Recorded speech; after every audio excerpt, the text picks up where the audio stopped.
10th में जो आपका चैप्टर हमने कंटिन्यू किया हुआ है लाइट, रिफ्लेक्शन एंड रिफ्रैक्शन, इसका सारा हमने थ्योरेटिकल जो पोर्शन था वो कंप्लीट कर लिया। आज हम आपके एनसीईआरटी में दो एग्जांपल्स पढ़ी हैं।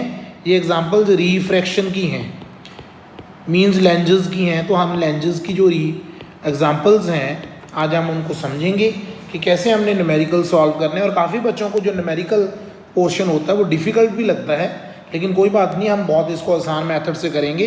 तो सबसे पहले हम देखते हैं, मुझे क्वेश्चन में ये देखना होगा कि लेंस कौन सा है। तो आप ध्यान से अगर आप देखो तो यहाँ पे लिखा हुआ है कॉनकेव लेंस। अगर कॉनकेव लेंस है तो फोकल लेंथ नेगेटिव होती है, यू हमेशा ही नेगेटिव होता है, और वी क्या आएगी, वो भी नेगेटिव आएगी। ये आपको रूल्स हैं जो याद रखने हैं। और आपको क्या क्या गिवन है, फोकल लेंथ आपको दी हुई है 15, तो एफ हो गया आपका -15। At what distance should the object from the lens be placed, it means आपने यू फाइंड करना है। And it forms an image at 10 centimetre from the lens, तो वी कितनी आ गई, -10 सेंटीमीटर, क्योंकि कॉनकेव लेंस कौन सा होता है, ये लेंस होता है कॉनकेव लेंस। तो इसमें ये रूल्स, ये तीनों चीज़ें आपने याद रखनी है। यू हमेशा नेगेटिव होता है, वी जो इमेज का डिस्टेंस होता है, इमेज इस साइड पे बनती है, लेफ्ट हैंड साइड पे बनती है, और फोकस भी इसका लेफ्ट हैंड साइड पे होता है। अब हम लेंस फार्मूला लगाएंगे। लेंस फार्मूला क्या था हमारा लेंस फार्मूला था 1/v - 1/u is equal to 1/f। ये हमारा लेंस फार्मूला था। तो इसमें हमने क्या करना है, 1/v, v कितना है -10, -1/u आपको नहीं पता, 1/f कितना है -15। तो आप क्या करो, -1/u को एक साइड पे कर लो, -1/15 + 1/10। अब हमने इसको सिंप्लीफाई करना है। इसको हम सिंप्लीफाई कैसे करें, ध्यान से देखते हैं। इसको सिंप्लीफाई करने के लिए हमें अब इसको कैलकुलेट करना होगा। इसको हम कैसे कैलकुलेट करें वो देखते हैं। अब देखो आप यहाँ पे -1/u इज इक्वल टू, इसका जो एलसीएम है वो आ गया 30, तो यहाँ पे आ गया -2, यहाँ पे आ गया +3, उसके बाद यहाँ पे हमारे पास आ गया -1/u इज इक्वल टू 1/30, तो यहाँ से u की वैल्यू आ गई -30 सेंटीमीटर। तो इसका मतलब जो ऑब्जेक्ट है वो 30 सेंटीमीटर के ऊपर आप रखोगे। और आपसे पूछा है इन्होंने नेचर भी आप बता ही सकते हो, वैसे इन्होंने क्वेश्चन में कहीं पे लिखा नहीं, लेकिन फिर भी बता दो, वर्चुअल एंड इरेक्ट। क्योंकि अगर आप रे डायग्राम्स को ध्यान से देखोगे तो कॉनकेव लेंस की 2 ही रे डायग्राम्स थी हमारे पास, और अगर हम उन दोनों रे डायग्राम्स को देखें तो दोनों केसेस में जो हमारी इमेज थी वो वर्चुअल एंड इरेक्ट थी। और वो हमें कहते हैं also find the magnification produced by the lens. तो अभी हम मैग्निफिकेशन फाइंड करते हैं। मैग्निफिकेशन का क्या फॉर्मूला होता है, m = v/u। v कितना है आपके क्वेश्चन के स्टेटमेंट में, देखो v है आपका -10, u कितना है -30, तो इसका मतलब मैग्निफिकेशन कितनी आ गई 1/3। 1/3 का मतलब 0.33। तो जो इमेज है इसका मतलब वो 3 टाइम्स क्या होगी, स्मॉल होगी। Image will be smaller by 3 times, 1/3 आ गई मैग्निफिकेशन। और अगर आप अपनी एनसीईआरटी देखना चाहते हो तो हम एनसीईआरटी भी देख सकते हैं। ये रहा इसका कंप्लीट सोल्यूशन, ये आपका सोल्यूशन स्टार्ट हो गया। और आप देख सकते हो कि इन्होंने क्या क्या फाइंड किया। इन्होंने पहले u फाइंड किया -30, फिर इन्होंने मैग्निफिकेशन फाइंड की 1/3, और आपको नेचर बता the virtual and erect. Okay बच्चों, उसके बाद हम आगे अभी एग्जाम्पल नंबर 10.4 पे। अब जो कि एग्जाम्पल नंबर 10.4 है उसमें हम देखते हैं कि हमने क्या करना है। एग्जाम्पल नंबर 10.4 में सबसे पहले हम देखते हैं कि कौन सा लेंस है, कन्वेक्स लेंस है। कन्वेक्स लेंस में क्या क्या होता है वो देख लेते हैं। u हमेशा नेगेटिव होगा, v पॉजिटिव होगा लास्ट केस को छोड़ के, और f भी पॉजिटिव होगा। लेकिन हम देख लेते हैं क्या क्या गिवन है। 2 सेंटीमीटर टॉल ऑब्जेक्ट, इसका मतलब आपको h कितना दिया हुआ है, 2 सेंटीमीटर। फोकल लेंथ आपको कितनी दी हुई है, +10 सेंटीमीटर, क्योंकि कन्वेक्स लेंस ये वाला होता है।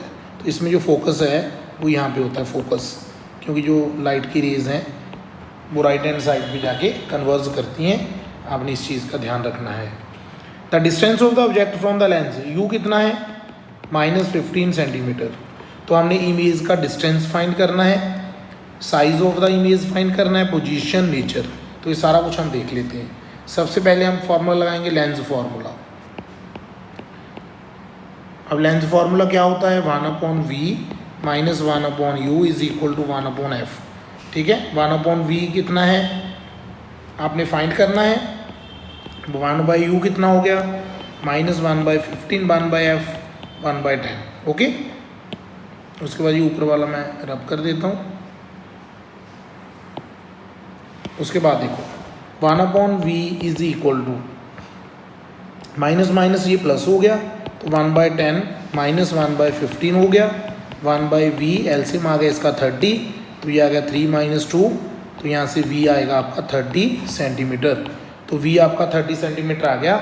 इसका मतलब जो आपकी इमेज है वो राइट साइड पे बनेगी, तभी इसका साइन ऑटोमेटिकली प्लस में आ गया। उसके बाद क्या क्या आपने और फाइंड करना है वो हम देख लेते हैं। इसमें क्या लिखा हुआ है देखो, इसमें लिखा है नेचर। अब जो नेचर होती है आपको पता है that is real and inverted. जो नेचर होगी that is real and inverted. Okay, उसके बाद जो पोजीशन होगी, किसकी पोजीशन, मींस ऑब्जेक्ट की position. Position and size of the image, sorry, ये आपकी पोजीशन आ गई। जो आपने v फाइंड किया कि आप 30 सेंटीमीटर के ऊपर जो आपको इमेज दिखेगी वो पोजीशन आ गई। अब आपने साइज़ निकालना है। अब आपके पास एक फार्मूला होता है h'/h, ये भी मैग्नीफिकेशन होती है, इज इक्वल टू v/u। तो अब हम यहाँ पे वैल्यूज़ पुट कर रहे हैं। h' कितना है हमें नहीं पता, अपॉन h कितना है तो देख लेते हैं। अब आपको यहाँ पे क्वेश्चन में मैंने लिखा था 2 सेंटीमीटर टॉल ऑब्जेक्ट, तो यहाँ पे 2 आ गया। v कितना है 30, अब आपका u कितना है 15 माइनस का, तो ये कटिंग होगी 1 2 माइनस h' आपका आ गया -4। अब h' -4 आने का क्या मतलब है, देखो यहाँ पे आपको दो चीज़ें बहुत ध्यान से आपको समझनी है। मैं आपको 1 बाय 1 दोनों के बारे में बता रहा हूँ, एक बार आप अच्छी तरह से इसको देख लो। देखो अब h' में दो चीज़ें आ गई, एक तो माइनस साइन, एक 4। अब दोनों को मैं अलग अलग बताऊँगा। माइनस का मतलब तो जो इमेज है वो इन्वर्टेड होगी, ये माइनस साइन बताता है कि वो प्रिंसिपल एक्सिस के नीचे बनेगी ऐसे, तो माइनस आ गया। 4 का मतलब डबल होगी, वो साइज उसका डबल हो गया, मीन्स एनलार्ज होगी। डबल कैसे होगी, क्योंकि अगर आप स्टेटमेंट पढ़ोगी ऑब्जेक्ट कितना था 2 सेंटीमीटर का, इमेज कितनी आई 4 सेंटीमीटर की। क्लियर होगा सब बच्चों को, ऑब्जेक्ट 2 सेंटीमीटर का था, इमेज 4 सेंटीमीटर की आ गई। माइनस साइन का मतलब होता है इन्वर्टेड इमेज है आपकी। अब आपने मैग्नीफिकेशन निकालनी है, मैग्नीफिकेशन सिंपल v/u कर दो। v कितना आपका 30, u कितना है -15, तो मैग्नीफिकेशन क्या आ गई -2। माइनस क्या रिप्रेजेंट करता है, inverted image. Real and inverted image 2 का मतलब डबल होगी, और वो चीज़ मैं आपको यहीं पे बता चुका हूँ कि डबल होगी। तो ये हमारे न्यूमेरिकल्स हैं, आपके एनसीईआरटी की 2 एग्जांपल्स, जिसके साथ आपको लेंस के बारे में पता चल गया कि लेंस के न्यूमेरिकल कैसे करने हैं। मैं आज आपको फिर से एक बार कहूँगा कि अगर आपको मिरर अच्छी तरह आता है तो लेंस करने में आपको प्रॉब्लम नहीं आएगी। इसलिए आप एक बार फिर से ज़्यादा टाइम मिरर को समझने में लगाओ, बाद में आप लेंस स्टार्ट करो। जितने आप मिरर्स के न्यूमेरिकल ज़्यादा करोगे, लेंस के न्यूमेरिकल आपसे उतनी जल्दी हो जाएंगे। Okay, thank you.